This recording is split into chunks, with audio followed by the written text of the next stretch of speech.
Bismillahirrahmanirrahim. Assalamualaikum warahmatullahi wabarakatuh. Alhamdulillahi wassalatu wassalamu ala nabiyyina Muhammadin sallallahu alaihi wa ala alihi wa ashabihi ajma'in, amma ba'd. Alhamdulillah, ahibati fillah, bapak ibu-ibu yang saya muliakan, yang saya cintai karena Allah subhanahu wa ta'ala. Alhamdulillah, ba'dallah, atas izin Allah mudahkan kita untuk bisa melanjutkan kajian yang disebutkan, dibacakan padanya qala Allah wa qala Rasulullah sallallahu alaihi wasallam. Kajian yang berisi firman dan hadis Nabi sebagai hakikat nutrisi hati kita. Terutama nutrisi hati dan sekaligus sebagai obat bagi hati. Terutama kitab yang ada di hadapan kita, kitab Ibnu Qayyim Al-Jauziyah dengan nama Ad-Da' wad-Dawa, yaitu penyakit dan obatnya. Penyakit dan obatnya. Sebagaimana maklum, penyakit itu bisa berasal dari makanan, dari faktor dari luar yang terbesarnya, dan dari dalam adalah dari psikis. Ya, dari apa? Dari psikis dan perasaan hati kita. Termasuk penyakit hati baik berupa syubhat maupun syahwat. Dan berikutnya rahimahumullah, kalau kita lihat pembahasan Ibnu Qayyim rahimahullah taala kemudian ditahqiq oleh Syekh Ali Hasan bin Ali Al-Halabi Al-Athari rahimahullah taala, maka kitab ini menjadi kitab yang nafi', mati', kitab sangat bermanfaat untuk bekal diri kita hidup di muka bumi di tengah badai fitnah, di tengah terjangan ombak fitnah. Keluar dari rumah seolah-olah kita keluar ke hutan belantara. Banyak didapati dari luar rumah kita syubhat, syahwat yang selalu menyambar-nyambar. Sekali lagi ini adalah bekal, ya, agar kita selamat dari penyakit hati ataupun penyakit fisik. Dan pengarang atau penulis yang juga dijuluki Syekhul Islam, kalau Syekhul Islam tanpa embel-embel belakangnya, maka kalau dimutlakkan Syekhul Islam maksudnya adalah Syekhul Islam Ibnu Taimiyah. Tapi kalau disebutkan Syekhul Islam dengan nama belakangnya tidak dimutlakkan, boleh siapa, seperti yang disebutkan di sini, seperti Syekhul Islam, yaitu Al-Imam, Al-Allamah, Al-Mutqin, Al-Hafidh, sang kritikus ulung Syamsuddin Abu Abdullah Muhammad bin Syekh Taqiyuddin Abu Bakar, atau yang lebih dikenal dengan nama Ibnul Qayyim Al-Jauziyah. Ya. Beda ya, antara Ibnul Jauzi sama Ibnul Qayyim Al-Jauziyah berbeda. Beda orang. Dan semoga Allah memberikan tambahan karunia kepadanya, ya, juga rahmah kepada beliau. Kitab ini diantaranya sebagai pelipu lara bagi diri kita.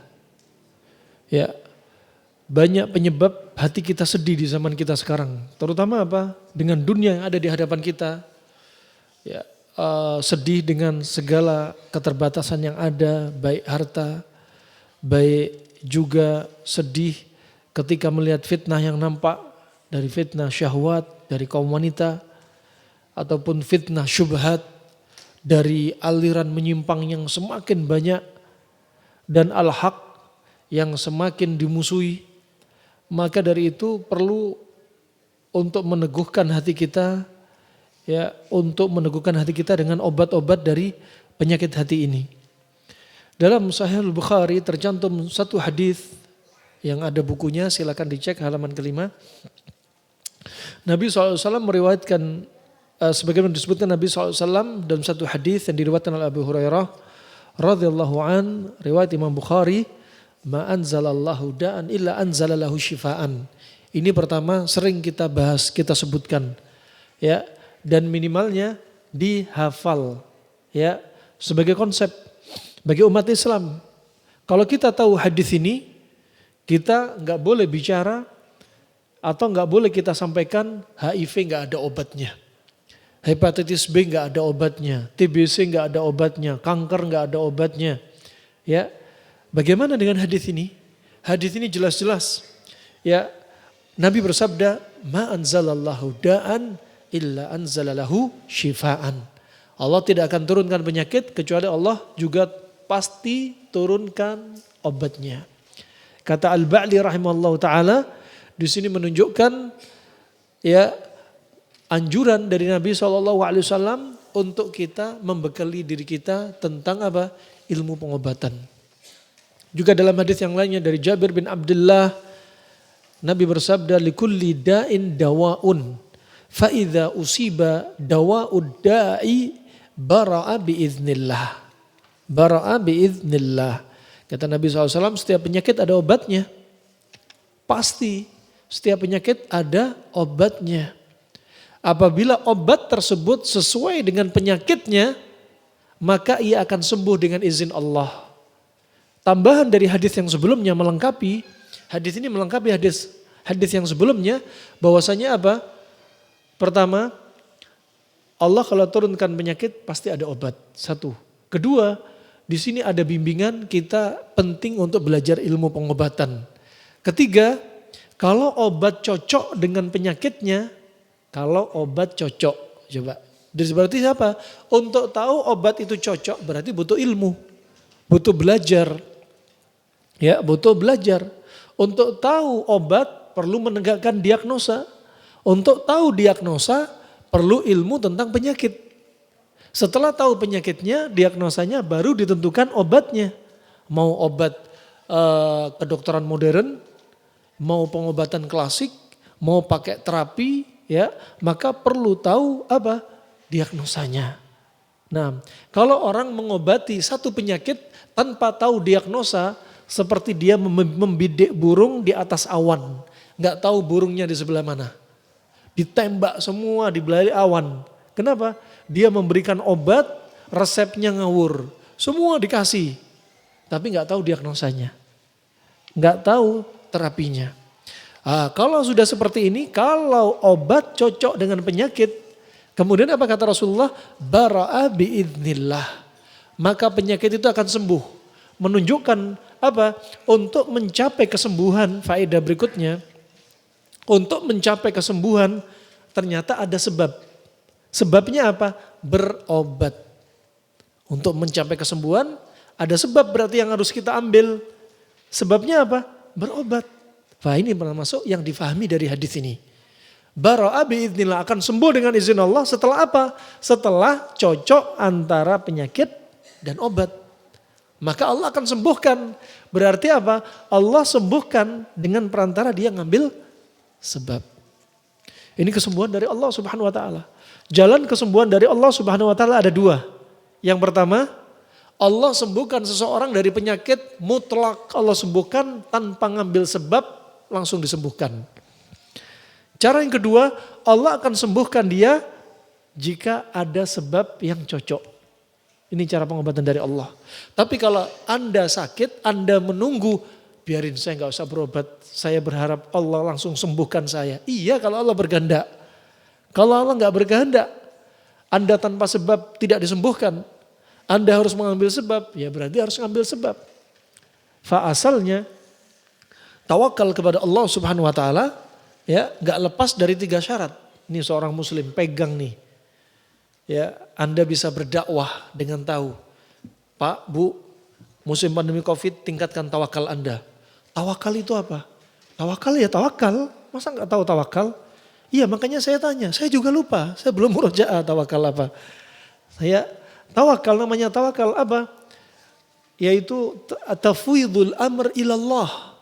Memasrahkan perkara kepada Allah Subhanahu wa taala. Tapi ada syaratnya.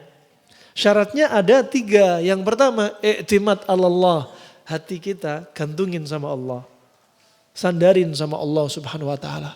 Enggak boleh Anda sakit, Anda menggantungkan hati Anda kepada dokter, kepada terapis, herbalis, enggak boleh. Ini syirik. Ya. Hati harus sama Allah Subhanahu wa taala. Dokter, obatnya, terapinya, herbalnya itu hanya perantara. Kalau hati kita digantungkan kepada perantara, kepada sebab, maka sudah terjatuh dalam kesyirikan. Coba. Kemudian syarat tawakal yang kedua adalah al-iman bi asma'i wa sifatih. Beriman dengan nama Allah dan sifatnya. Termasuk nama Allah Asy-Syafi. Ya, Allah yang menyembuhkan kita. Nah, Allah yang menyembuhkan kita. Demikian pula Nabi Ibrahim kalau sakit, bagaimana keyakinan Nabi Ibrahim? Wa idza maridtu fahuwa yashfin. Kalau aku sakit, dialah Allah penyembuhku. Ya, dokter bukan penyembuh. Ya, terapis bukan penyembuh. Herbalis bukan penyembuh. Mereka hanya perantara untuk ngobatin. Adapun kesembuhan mutlak milik Allah Subhanahu wa taala. Ini perlu difahami. Ya. Allah Asy-Syafi, Allah Ar-Rahman, Allah Ar-Rahim. Nah, ini harus kita yakini. Begitu pula Allah Ar-Rahman, Allah Ar-Rahim, Allah memberikan penyakit pada Anda bukan untuk mencelakakan Anda, tapi untuk menghapus dosa Anda. Itu harus diyakini itu. Kemudian syarat tawakal yang ketiga kira-kira apa? Syarat tawakal yang ketiga kira-kira apa? Ikhtiar. Al-ittikhad bil asbab. Ngambil sebab. Kalau ada orang bilangnya saya tawakal tapi gak ngambil sebab. Ini tawakal yang cacat. Dalam bahasa Arab namanya bukan tawakal tapi tawakul. Apa bedanya tawakal sama tawakul? Kalau tawakul itu pasrah sama Allah tapi gak ngambil sebab. Ini termasuk tawakalnya orang yang lemah. Ajiz, ya, lemah, ya, ihris ala ma yanfa'uk wala ta'jaz. Ya, semangatlah mengambil sesuatu yang bermanfaat untuk Anda di dunia dan di akhirat dan janganlah lemah. Wah, pasrah sama Allah tapi nggak ngambil sebab. Ini namanya orangnya lemah. Ngambil sebab. Ya, ngambil sebab. Kenapa? Allah jadikan segala sesuatu sebagai wujud hikmahnya Allah. Allah jadikan sesuatu melalui perantara sebab. Barang siapa yang menafikan sebab, maka dia telah mencela hikmah Allah. Kata Syekh Ibnu Utsaimin rahimahullah ta'ala. Ya, Allah jadikan Anda sehat tetap sehat, ada sebabnya. Anda sehat gampang sakit, ada sebabnya. Anda sakit gak sembuh-sembuh juga ada sebabnya. Anda sakit terus gak sehat-sehat juga ada sebabnya. Ini rahman wa rahmakumullah jami'an. Syarat yang ketiga adalah ngambil sebab, ikhtiar. Pergi ke pasar sama istrinya. Subuh-subuh habis sholat subuh, parkir di pojok, gak ada tukang parkir. Mas, kuncinya motor mas, jangan digantungin di situ, dikunci leher dong, kunci tenggok. Kita belanja biar nyaman hati ini. Oh, tawakal sama Allah. Tawakal tuh hati kita sandarin sama Allah. Walaupun kunci gantung, gantungin sama Allah. Ya, setelah belanja keluar dari pasar, loh motornya mana dek? Katanya tawakal sama Allah. Nah, dia nggak ambil sebab. Ini tawakal yang cacat. Tawakal sama Allah juga ada perantara sebab. Nah, kemudian rahmatullah disebutkan dalam Musnad Imam Ahmad dari dari Usama bin Syarik, bahwasanya Nabi juga bersabda, innallaha lam yanzil da'an illa anzalalahu syifaan. Allah enggak akan turunkan penyakit kecuali pasti Allah turunkan obat. Di sini ada tambahan lafaz yang lainnya, alimahu man alima wa jahilahu man jahilah. Taulah orang yang tahu dan enggak taulah orang yang enggak tahu. Ini syahidnya apa? Kalau ada yang mengatakan HIV enggak ada obatnya, tunggu dulu. Nabi sudah bersabda, Allah turunkan semua penyakit pasti ada obatnya. Kalau Anda bilang HIV gak ada obatnya, berarti Anda gak dikasih tahu. Anda belum tahu. Kenapa? Alimahu man alima. Taulah orang yang tahu. Ternyata HIV bisa diobati. Dan gak tahulah orang yang gak tahu. Yang bilang HIV gak ada obatnya, berarti Anda belum dikasih tahu. Nah, ini di antara rahasia dari hadis-hadis Nabi SAW. Kemudian dalam lafaz yang lainnya Nabi juga bersabda, innallaha lam yadha' da'an illa wadha'a lahu shifa'. Au dawaan illa da'an wahidan. Ya, kata Rasulullah SAW, ya sungguh Allah tidak akan meletakkan atau menurunkan penyakit kecuali Allah turunkan obat. Ya, pasti Allah turunkan obat.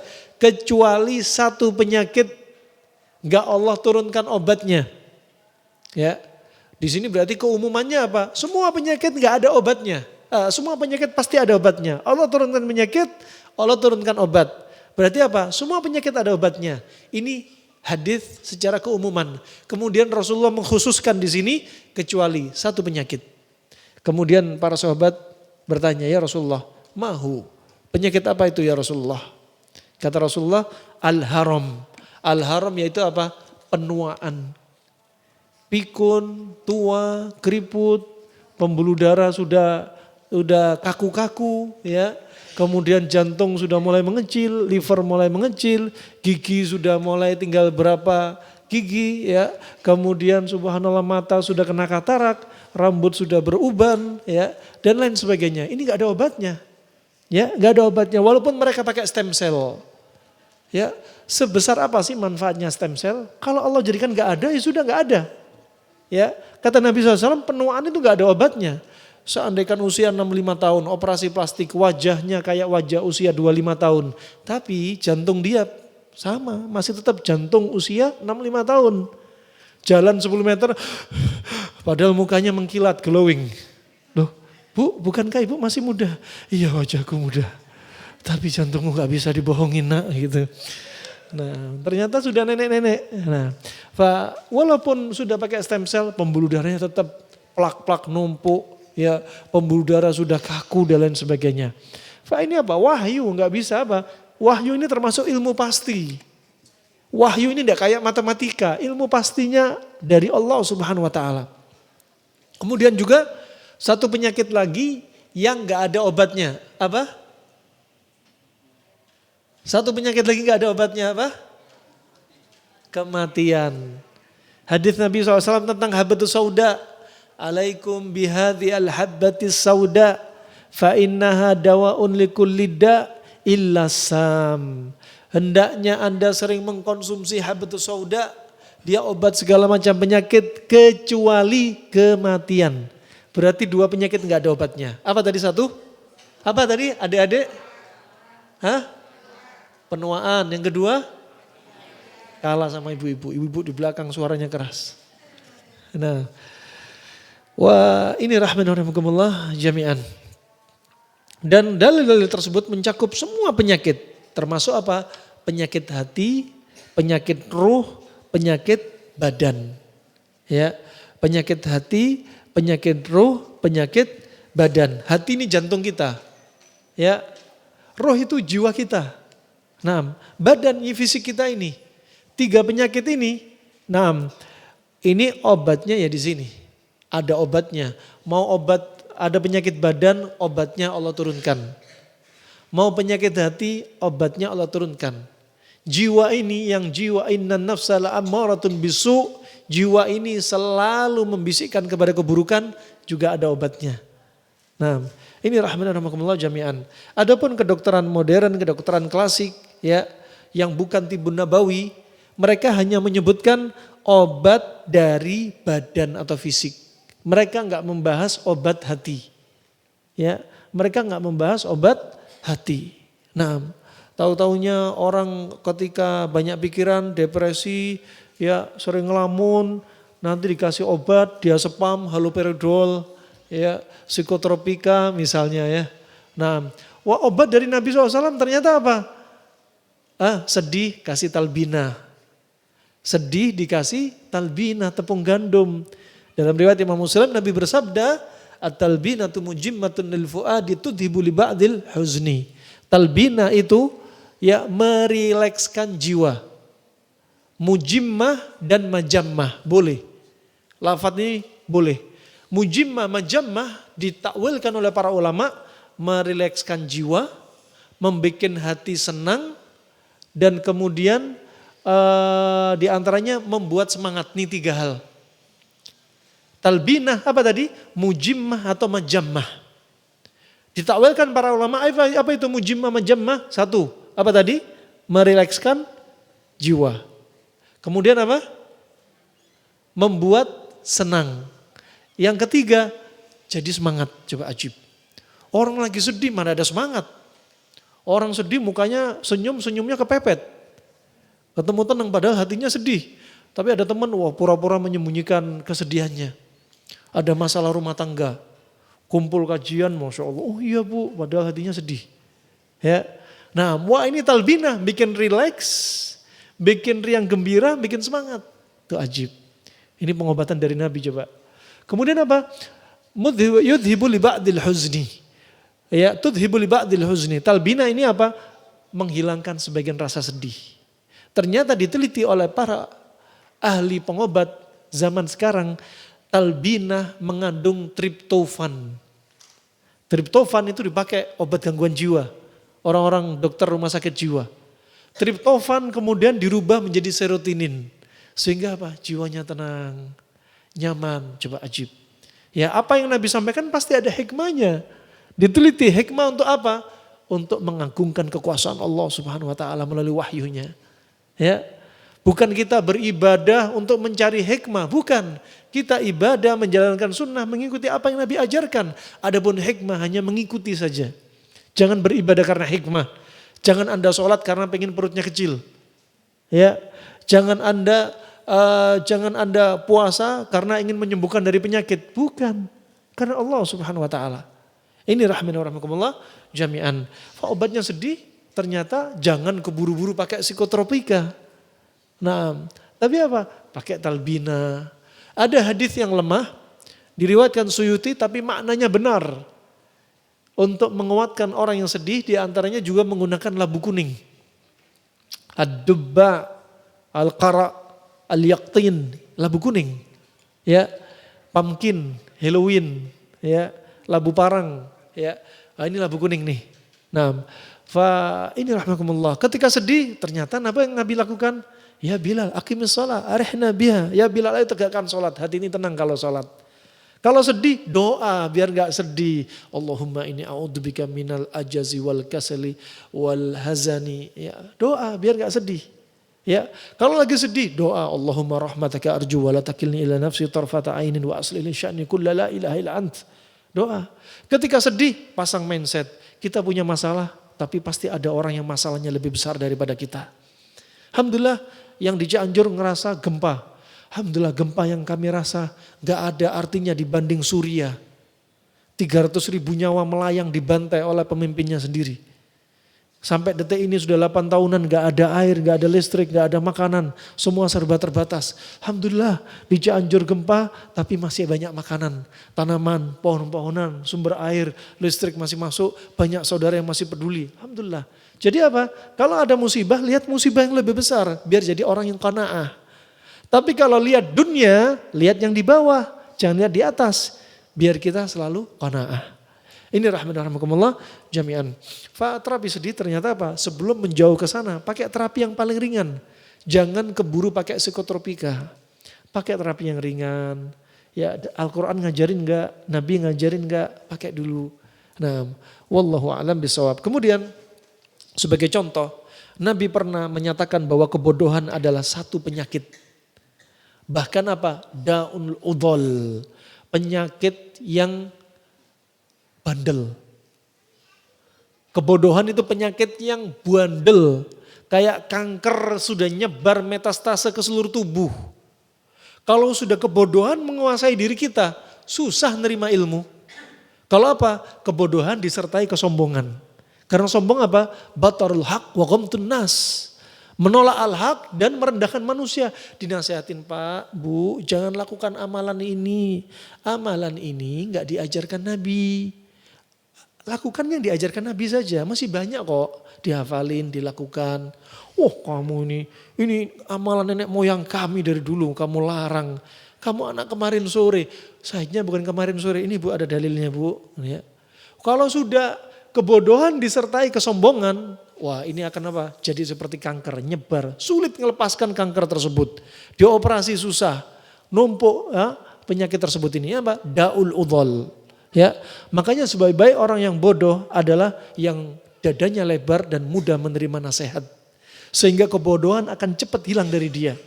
Tujuan dari intinya menuntut ilmu adalah bukan untuk membodoh-bodohin orang. Menjadi orang yang lebih pintar, jadi da'i. ya punya masa dan yang sebagainya. Bukan, tujuannya menuntut ilmu adalah mengangkat kebodohan dari dalam diri kita. Bukan jangan diniatkan bodoh-bodohin orang. Kalau saya hafal hadis, hafal Quran, nih semua orang ini bodoh semua nanti. Wow, saya paling hafal. Wah, ini subhanallah. Ini apa? Orang kena jebakan iblis. Dikasih ilmu sedikit langsung sombong. Nasallallahu afiyah. Makanya di antaranya apa? Tutup pintu kebodohan semua. Kita menuntut ilmu untuk mengangkat kebodohan kita. Dan jihad yang paling besar adalah jihad dengan diri kita.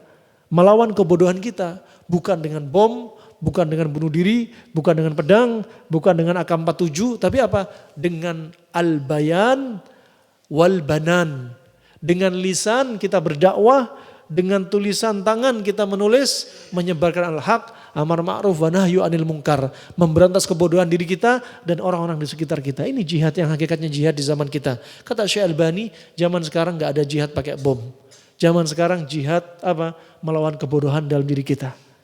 Ini rahmanakumullah jami'an.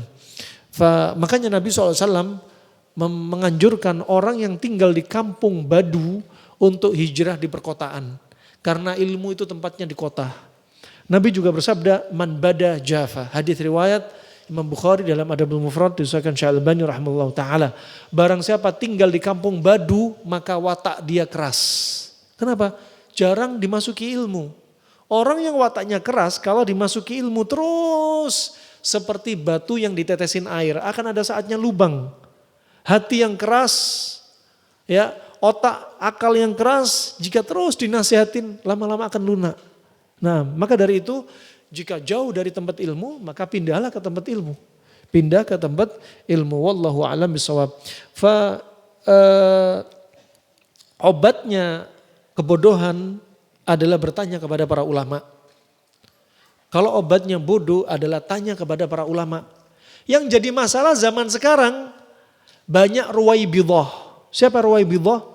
Orang yang bodoh gak punya ilmu ditanyai dan menyempatkan dirinya sebagai ahli fatwa dan ulama. Ini jadi masalah. Pernah kami ketemu beberapa masyayikh datang ke Indonesia disebut sebagai bagian dari ulama. No. Jangan sebut saya ulama. Kalau kamu sebut saya syekh masih boleh. Tapi kalau ulama jangan. Siapa itu ulama? Mereka mufti-mufti kibar. Mereka usia mereka sudah di atas 70 tahun, sudah biasa berfatwa. Mereka hafal dalil-dalil dan mereka lebih berakal. Itulah ulama. Masih usia 40 tahun, jangan sebut ulama. Kami belum punya banyak pengalaman. Ini syekh yang rendah hati. Seperti kasus zaman Suriah. Ya, ketika kaum muslimin demo dengan pemerintahannya, walaupun pemerintahnya Bashar al-Assad, ya, tapi tetap para ulama menasihatkan jangan demo. Di balik demo gak ada maslahat. Sampai Syekh Ibnu Utsaimin rahimahullah berkata, datangkan kepada saya negeri manapun yang lebih sukses setelah menggulingkan pemimpinnya dengan cara demo dan menggulingkan kekuasaannya. Syekh Ibnu Utsaimin yang meninggal tahun 2000-an. Ya, dia sudah berwasiat. Saya datangkan negeri satu pun di muka bumi ini yang jadi semakin berkah setelah demo dan menggulingkan kekuasaan. Kenapa? Karena menyelisih bimbingan Nabi SAW. Gak ada satupun negeri mana yang lebih dahsyat. Lihat Libya, apakah semakin tentrem? Tidak. Lihat di Irak, setelah dibunuhnya Saddam Hussein, apa kata mereka? Enak di zamannya Saddam Hussein. Lihat negeri kita, setelah digulingkan dengan cara itu, apa katanya? Enak di zamanku toleh. Gitu kan. Nah ini rahmatullah. Oke, demokrasi. Tapi ingat, jangan sampai sering menghidupkan demo dan menggulingkan kepemimpinan. Dalam Islam kepemimpinan bisa seperti khilafah. Kedua seperti raja turun temurun. Ketiga seperti penggulingan kekuasaan. Ini ada terjadi. Kalau memang dengan cara menggulingkan kekuasaan, kemudian yang menggulingkan itu menang, kita juga harus taat karena dia sudah terlanjur jadi pemimpin. Ya, kalau khilafah ya kita taat. Kalau modelnya sistem raja ya kita taat. Kalau ada yang menggulingkan dengan menggulingkan atas pemimpin, ya dia sudah menggulingkan dan kita terlanjur jadi rakyat dia, ya kita juga harus taat. Nah, ini rahimakumullah jami'an. Di balik fitnah apa? Di antara wasiatnya, ilzamu fi buyutikum. Lazimkan diri Anda di rumah. Jangan demo, jangan keluar, jangan memberontak pemerintahan yang resmi. Sampai kata Nabi, seandainya ada pemimpin yang digambarkan rambutnya kerinting kayak kismis, hitam, pendek, disebutkan Nabi dengan sifat-sifat seperti ini. Dia mengambil harta Anda, memukul punggung Anda nggak boleh keluar dari pemimpin yang sah, dari pemimpin kita yang muslim. Coba seperti itu coba. Kebodohan apa? Akan merusak semua ranah kehidupan. Kebodohan. Ya, kesyirikan karena kebodohan. Amalan nggak diridhai oleh Allah karena kebodohan. Ya, pembunuh diri karena kebodohan. Ya, masuk neraka juga karena kebodohan. Nggak bisa minum telaga Nabi juga karena kebodohan. Alam kubur gak bisa jawab man rabbuk man nabiyyuk wa madinuk la adri karena kebodohan dan kesombongan. Di padang mahsyar ditenggelamkan sama keringatnya sendiri karena banyak dosanya karena kebodohan. Semuanya sumbernya kebodohan. Ini termasuk apa? Da'ul udhol, penyakit yang bandel, susah diobatin. Ya, siapa di antara kita kalau punya anak buah karyawan yang bodoh, ada nggak yang suka? Gak suka. Allah juga gak suka. Makanya penting untuk menuntut ilmu. Anjing yang gak punya ilmu sama anjing yang punya ilmu. Yang sudah diajarin. Mana yang lebih disukai? Anjing yang sudah diajarin. Anjing yang sudah diajarin kalau mau nangkep, dianjurin untuk nangkep buruannya. Ya, yang punya anjing, bismillah. Dia ngejer hewan tersebut dan dibiarkan hewan itu ditangkap gak sampai mati. Hanya dicacati saja, gak bisa jalan. Kemudian sang pemilik anjing siap menyembelih dia. Dan dibiarkan matinya nggak di air karena khawatir jadi bangkai, mati karena air tenggelam. Coba, anjing yang pintar. Anjing saja kalau punya ilmu disenangin. Wah ini rahimakumullah jami'an. Dari Abu Daud dalam sunannya, itu Sunan Abi Daud dengan hadis yang sanadnya hasan, ya, terdapat banyak perselisihan dari hadis ini, ada yang melemahkan. Tapi dilihat dari sanadnya ditopang dengan yang lainnya menjadi hadis yang hasan li ghairih. Ya, dalam hadis tersebut dari Jabir bin Abdullah, beliau mengkisahkan kami pernah mengadakan satu perjalanan. Antum lihat halaman 7. Kami pernah mengadakan satu perjalanan, pada saat itu salah seorang dari kami tertimpa batu.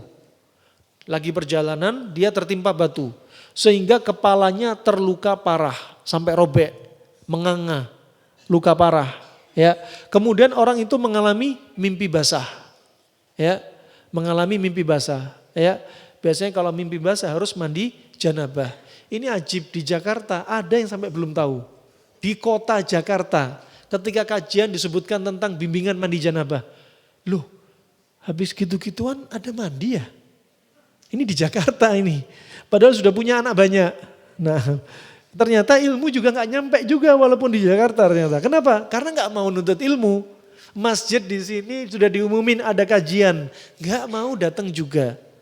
Ya, kalau acara rekreasi ke luar negeri naik pesawat ke Eropa datang. Masjid gak didatangi, ilmu gak didatangi. Akan diminta tanggung jawab di sisi Allah Subhanahu Wa Taala. Hujjatun alaihim. Ya, Pak ini. Kemudian sahabat ini mimpi basah. Karena dia tahu kalau mimpi basah ya mandi janabah. Kemudian ia bertanya kepada para sahabatnya, bagaimana menurut kalian? Apakah aku mendapat rukhsah, keringanan untuk bertayamum saja? Gak usah mandi janabah? Kemudian sahabat menjawab apa? Menurut kami, kamu tidak dapat udzur. Kenapa? Karena air ada dan kamu bisa pakai air, berarti kamu harus tetap mandi janabah. Akhirnya meninggal dunia. Ya, di Arab kalau siang itu panas, kalau malam dingin. Di tempat kami waktu itu di Yaman Utara, ya dinginnya bisa sampai -4 derajat sampai lebih. Ya, kalau sudah Ramadan nih. Lagi Ramadan kita biasanya pakai sarung tangan, pakai jaket dalam, kemudian pakai jaket yang kayak Eropa dari leher sampai setengah betis, pakai kaos kaki 2 lapis, pakai khuf itu sepatu dari kulit hewan biar anget. Ya, yang kita makan seringnya kacang fasulia, kacang ginjal. Biasanya kalau kebanyakan makan kacang ginjal, perut kembung. Sholat tarawehnya apalagi 10 hari terakhir dari setengah 9 sampai setengah 4. hanya 11 rakaat. Kebayang yang kentut berapa orang permisi buang angin. Wah dibaca panjang-panjang, ya ada yang rukuk tiba-tiba jelungup. Ada yang sujud tiba-tiba ngorok. Nah perjuangan, ada yang buang angin batal. Mau wudhu, ya Allah beratnya wudhu. Wudhu keluar air kerannya kecil, karena apa? Airnya beku dan dingin. Ya, kena tangan rasanya ya Allah dingin banget. Itu kisah menuntut ilmu di sana. Nah, dan kadang gak keluar air sama sekali, harus tadah air sejak siang. Kenapa? Kalau sudah maghrib sudah mulai masuk minus. Terus beku. Nah, wah ini rahmatullah jami'an. Kebayang dulu kalau kami terpaksa janabah, biasanya mending kami gak usah mandi. Kalau pas musim dingin. Masak air panas, habis dimasak langsung dingin. Nah, wah kadang kita nggak punya pasta gigi, ya udah pakai sampo yang ada gantinya pasta gigi. Nah, sampai gigi rasanya tebel-tebel. Nah, wah perjuangan unik sekali di sana ya. Alhasil alamlah yang menempa kita bagaimana kehidupan. Ya, kalau kita biasa mondok dengan kehidupan kaya, dimanjakan fasilitas, disuruh dakwah Papua, nangis nanti di Papua. Nah, wah ini penting kadang-kadang silakan dakwah dengan fasilitas yang ada, silakan tapi anak jangan terlalu dimanjakan. Ya, ini untuk Allah, dakwah untuk Allah Subhanahu Wa Taala, bukan dakwah untuk apa? Untuk fasilitas. Ya, harus siap dengan segala medan, segala kondisi. Nah, pernah kami subhanallah sekitar 7 bulan uang sepeser pun gak ada uang. Kenapa? Karena pintu ditutup, gak bisa transfer. Kenapa? Karena waktu itu banyak pemberontak seperti Syiah dan teroris. Ya, sehingga kami nggak dapat kiriman uang. Ya, kalaupun kami kerja mungkin ya nggak maksimal. Nggak ada uang sepeser pun. Makan hanya di pondok. Di pondok lauknya apa? Makan nasi sehari aja. Hanya makan siang apa? Nasi sama daging. Dagingnya daging kentang. Bukan daging kambing, daging unta. Dagingnya kentang. Jadi nasi sama kentang. Gak ada bumbunya, gak ada apa-apa. Biar nafsu makan apa? Kita urunan beli garam sama cabai untuk nambah nafsu makan. Udah makan seadanya. Nah, wah kalau lagi pengen restoran gimana caranya? Pura-pura masuk restoran, ngobrol. Ya. Kisah-kisah lucu ini waktu itu di sana. Ngobrol sama teman-teman, wah orang Prancis datang makan 2 orang, 1 piring nasi, 1 nampan, nasi numpuk, ayam utuh. Minum-minuman bersoda, wah ajib. Kita ngelihat nunggu sampai dia berhenti kapan. Ya, mereka selesai makan, udah kita bertiga orang ngambil jatah mereka, makan bekas mereka. Ya, apa? Bertahan hidup. Nah, menghibur diri. Ya, kadang kalau makan semua nggak dapat buah-buahan. Ya, buah busuk dikit dibuang. Cari semangkar di tempat sampah, semua buah-buahan. Ambil busuknya padahal yang masih baik buahnya. Ya, kadang teman-teman juga gitu, kalau pengen makan ayam, cari di tempat ayam, ya pembuangan sampah khusus kepala, semua kepala, kaki, ceker, semua ceker, usus, semua usus. Udah teman-teman pada ngambil ceker, kepala, ayam, sepekan sekali untuk apa? Menghibur. Nah, ini rahmatullah jami'an. Terkadang apa? Kita hidup segala kondisi itu penting untuk melatih ya para santri untuk apa? Tetap qanaah, hidup ala kadarnya. Ya, bisa jadi suatu saat kita dalam keadaan ya apa adanya, hati kita sudah siap. Ketika sudah dimanjakan dengan fasilitas, dimanjakan makanan, ketika satu saat dia harus dakwah di tempat yang serba susah, dia nggak bisa bertahan. Nah, ini rahmatullah jami'an. Ini sahabat ini mandi sahabat menganjurkan apa? Yuk kamu mandi, kamu nggak dapat tudur. Ya akhirnya dia mandi dan akhirnya meninggal dunia. Kenapa? Airnya dingin. Dalam keadaan luka menganga, kena air dingin, saraf-sarafnya kena. Langsung meninggal.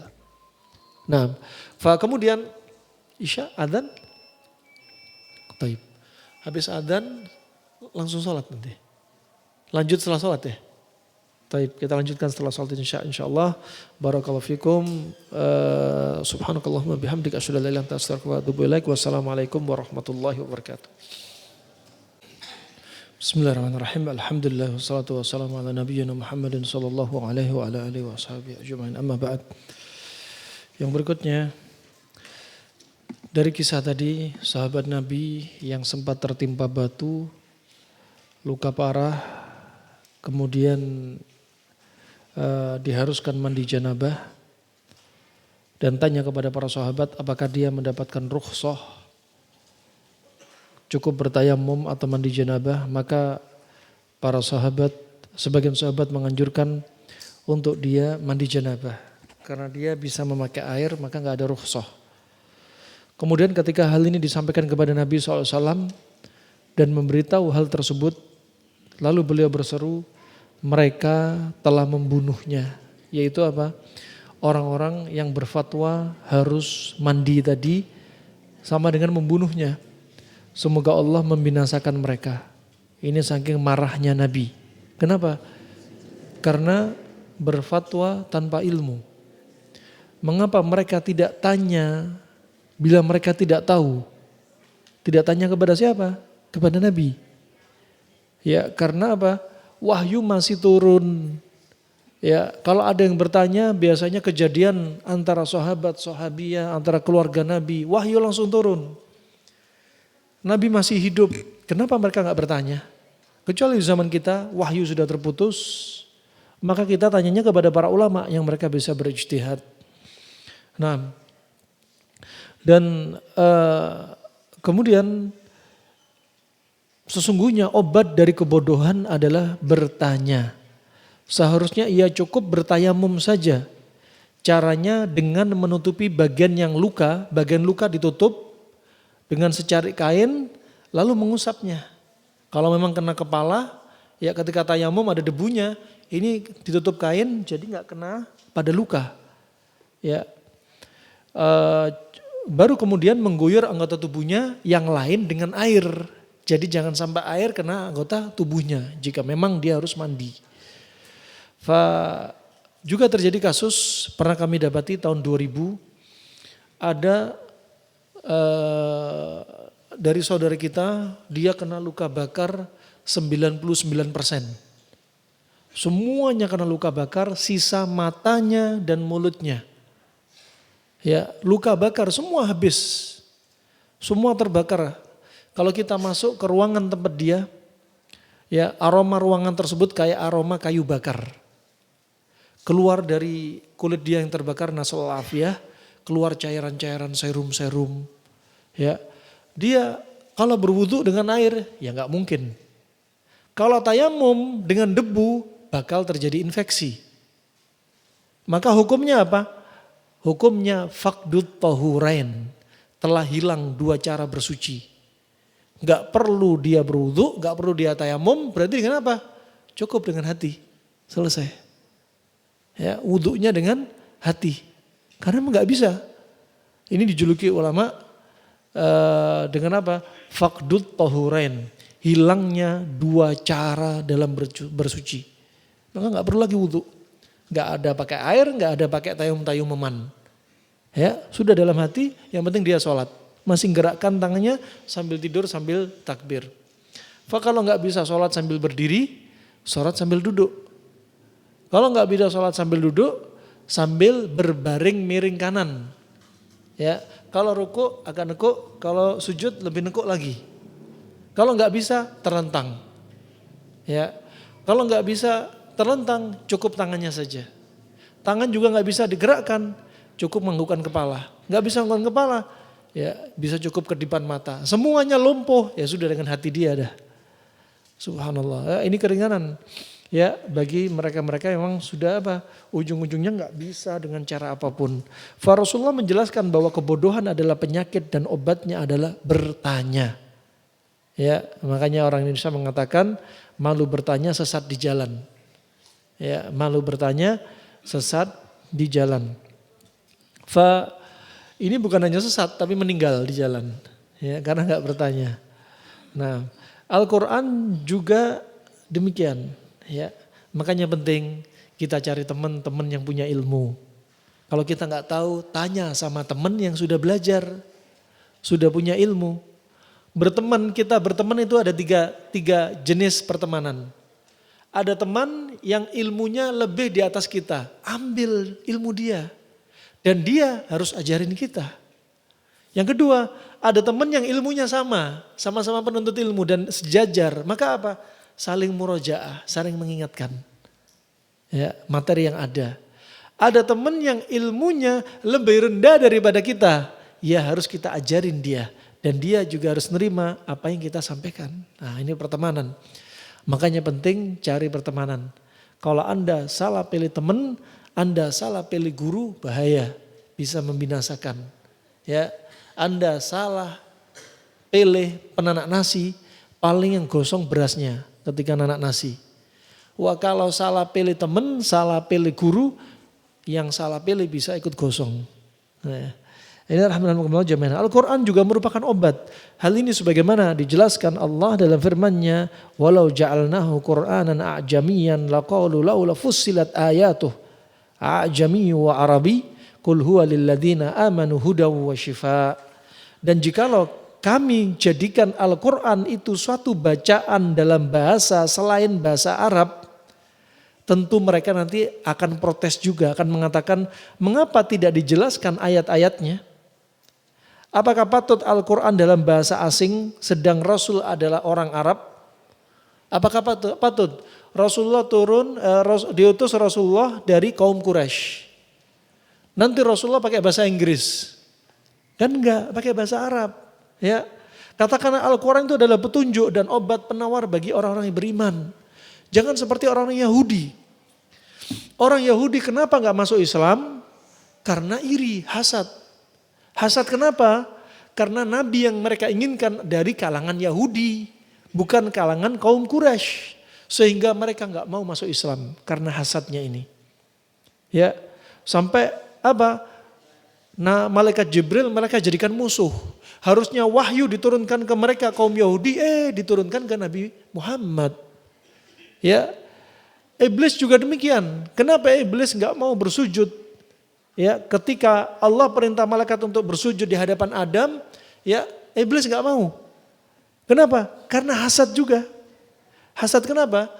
Dia mengira dengan kias batilnya dia, khalaqtani min nar wa khalaqtahu min tin. Dan kias batilnya dia, ya Allah kau ciptakan itu Adam dari tanah, sedang kau ciptakan aku dari api. Api itu lebih baik daripada tanah, maka jangan sampai api tunduk pada tanah.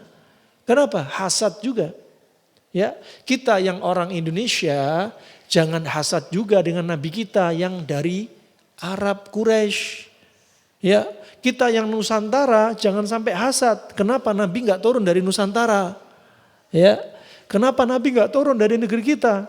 Ya, kalau ada agama Islam itu kan adatnya orang Arab, bukan adatnya orang Nusantara. Maunya kita Islam itu sesuai dengan Nusantara. Ya, kalau perlu ada nabi Nusantara. Nah, wah ini rahmatullah jami'an. Ya, jadikan agama sebagai adat kita, agama Islam, agama kita ya yang ditunjuk dari apa? Orang Quraisy, orang Arab. Ya, saking bencinya dengan orang Arab, ya selalu menjuluki orang menjalankan sunnah sebagai kadrun. Mereka nggak tahu manfaatnya kadrun. Kadrun bagus, menguatkan syahwat. Ya, kadrun menguatkan hafalan. Manfaat kadrun diantaranya ngobati penyakit kulit. Itu manfaatnya kadrun, kadal gurun, beb. Nah, bilang ada orang Arab pakai onta dan lain sebagainya. Itu onta. Nggak tahu manfaatnya onta. Susu onta, kencing onta bisa untuk ngobati kanker. Susu onta, kencing onta bisa untuk AIDS, HIV dan hepatitis B. Ya, kencing onta bisa untuk kencing manis. Masya Allah, ajib. Ya. Nah, kalau sudah hasad, apa yang datang dari Nabi, apa yang datang dari Arab, harus apa? Harus difilter dulu dengan adat sini. Kalau nggak cocok sama adat, nggak diterima. Lah terus gimana? Nabinya kita, nabi dari Arab, Quraisy, penutup para nabi. Nggak ada nabi setelah Nabi Muhammad. Mau dari Nusantara, dari mana nggak ada. Udah, kita apa? Sami'na wa ata'na. Ya, bahasa Arab, bahasa yang suku katanya paling banyak, paling lengkap, dan bahasanya, grammarnya paling sempurna. Ya, grammarnya paling sempurna. Dan bahasa juga menunjukkan akhlak. Bahasa juga menunjukkan akhlak. Sampai Nabi SAW bersabda, Ja'akum ahlul Yaman, wahum arqu af'idatan wa at'afu quluban wal hikmatul yamani wa fiqhul yaman. Telah datang kepada Anda penduduk dari Yaman yang hatinya lembut-lembut. Bahasanya juga lembut. Hatinya juga lembut. Nah, Anda lihat karakter orang daerah Sumatera bagian mana misalkan tanpa sebut nama. Ya, kalau ngomong kenceng-kenceng, ya sudah, ya terbawa juga. Nah, ketika di Jawa Tengah misalkan bahasanya halus-halus, ke bawah juga. Dan bahasa Arab, bahasa yang paling sempurna. Nah, barakallahu fikum. Fa ini rahmatullah, syahidnya dari ayat ini, Al-Quran itu adalah petunjuk dan obat penawar bagi orang-orang yang beriman. Juga Allah berfirman, wa nunazzilu minal Qur'ani ma huwa syifa wa rahmatun lil mu'minin. Dan kami turunkan dari Al-Quran apa-apa yang menjadi obat penawar dan rahmat bagi orang-orang yang beriman. Nah, wallahu a'lam bishawab, seperti ini saja karena sudah cukup panjang kajian yang kita lalui. Selanjutnya insyaallah halaman ke-8 dan seterusnya. Kita masih belum masuk tentang doa adalah obat, ya, masih masuk pertama. Nah, barakallahu fikum. Mungkin ada 1-2 pertanyaan, tafadhol. Nah. Waalaikumsalam warahmatullahi wabarakatuh.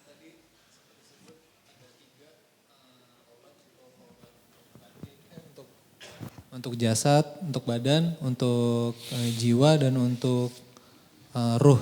Ada 3 ya Ustaz. Mungkin bisa diperjelas bedanya jiwa dan ruh. Nah. Jazakallah khair. Jazakallah khair. Ya, ada istilah anfus, ada istilah ruh, ya. Kemudian ada juga di antaranya al-qalb, ya, al-qalb hati, ya, al-qalb hati. Dan ulama menyebutkan lahum qulubun walakin lahum qulubun walakin la yafhamun. Di antaranya menunjukkan bahwasanya letaknya pemahaman itu apa? Di hati atau di jantung ini. Maksudnya hati adalah jantung, ya.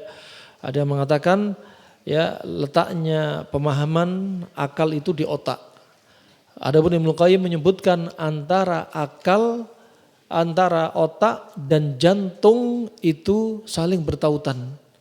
Ya, saling bertautan. Jadi akal itu di mana? Di otak dan di jantung, diproses bersamaan. Ya, adapun ruh kita sebagaimana disebutkan Syekh Shalih Fauzan, kita nggak tahu wujudnya ruh itu kayak apa. Ya, jangan kebayang kalau ruh dicabut itu wujudnya seperti tubuh kita keluar warnanya putih, kalau ruhnya jelek warnanya hitam, itu kan film. Ya. Syekh Shalih Fauzan menyebutkan bisa jadi ruh itu bulat, kita nggak tahu. Ya, di mana letaknya ruh kita juga nggak tahu. Mau di dahi, ya, mau di jantung kita juga nggak tahu, karena perkara gaib, perkara gaib. Dan nafs atau jiwa, ya, sebagaimana disebutkan inna nafsa la amaratun bisu. Ini asalnya. Asalnya kita seringnya apa? Jiwa ini selalu membisikkan kepada keburukan. Wallahu a'lam, di antaranya ada yang menyebutkan, ya, amaratun bisu, di antaranya siapa? Qarin. Qarinlah yang membisikkan. Qarinlah yang membisikkan. Kecuali apa? Qarinnya Nabi Muhammad ditundukkan oleh Allah, enggak pernah membisikkan kepada Nabi Muhammad kecuali kebaikan. Kecuali kebaikan. Dan jasad kita itu tubuh kita. Jasad kita itu tubuh kita. Kalau tubuh kita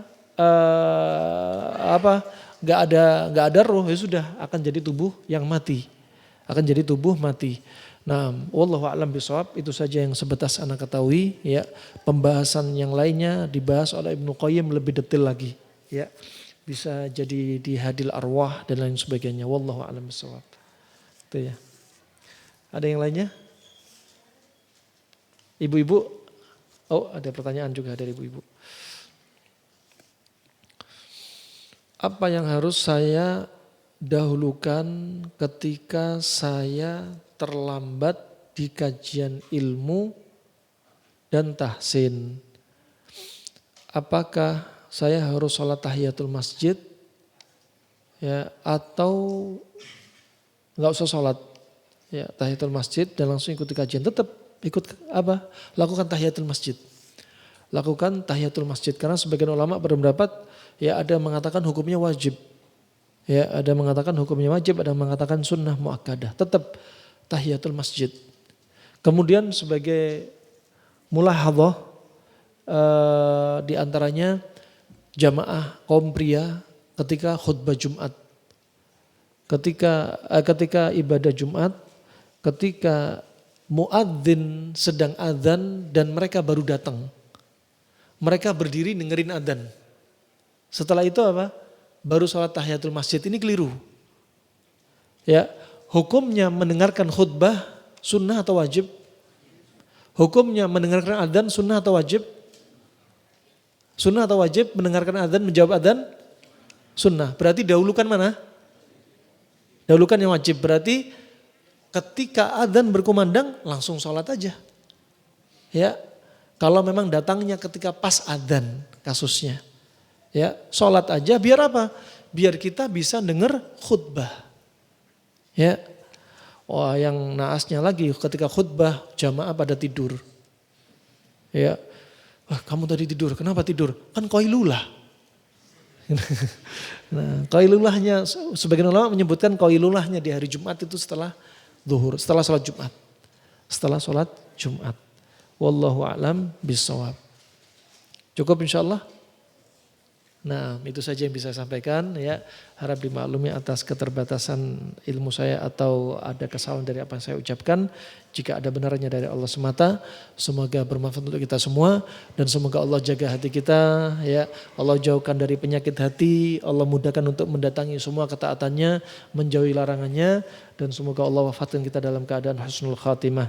Amin ya rabbal alamin. Wabillahi taufiq wal hidayah. Subhanakallahumma bihamdik asyhadu an la ilaha illa anta astaghfiruka wa atubu ilaik. Wassalamualaikum warahmatullahi wabarakatuh.